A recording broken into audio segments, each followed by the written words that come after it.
क्या यूपी में साल 2027 के विधानसभा चुनाव के बाद जो भी सरकार बनेगी उसका कार्यकाल मात्र 2 साल का ही होगा? ऐसा हम इसलिए कह रहे हैं क्योंकि अगर वन नेशन वन इलेक्शन की व्यवस्था लागू होने पर यहाँ 2 साल के भीतर 2 बार विधानसभा चुनाव होंगे।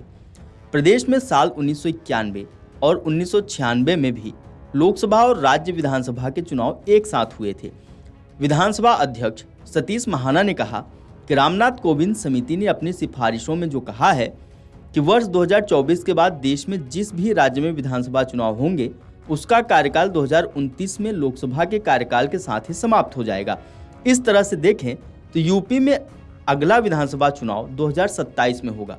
उसके बाद साल 2029 में विधानसभा के मध्यावधि चुनाव कराने होंगे। जानकार कहते हैं कि कोविंद समिति की सिफारिशों के आधार पर जब इस संबंध में कानून बनेगा तभी यह पता चल सकेगा कि समिति की किन किन सिफारिशों को अधिनियम में शामिल किया गया है। यह जरूरी नहीं है कि हर सिफारिश कानून का अंग बने ही। राजनीतिक जानकार कहते हैं कि विधानसभा का कार्यकाल का विषय संविधान के मूलभूत ढांचे यानी बेसिक स्ट्रक्चर के अंतर्गत नहीं आता है। इस कार्यकाल को कम या ज्यादा करने के लिए संविधान में संशोधन हो सकता है। लोकसभा चुनाव के 100 दिन बाद स्थानीय निकायों के चुनाव का सुझाव दिया गया है।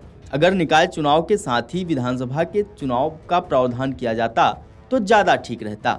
आपको बता दें कि एक देश एक चुनाव के प्रस्ताव को कैबिनेट की स्वीकृति मिल गई है।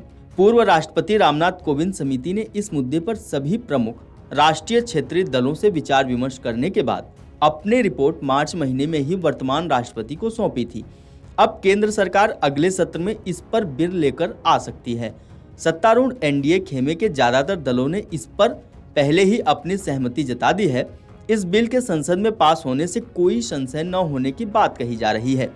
अगर ऐसा हो जाता है तो केंद्र सरकार 2029 के लोकसभा चुनाव के समय इसे लागू करने का प्रयास कर सकती है। केंद्र सरकार ने महिला आरक्षण कानून को जो 2029 में लागू करने की बात कही है, इसके पहले परिसीमन और जनगणना का कार्य भी कराया जा सकता है।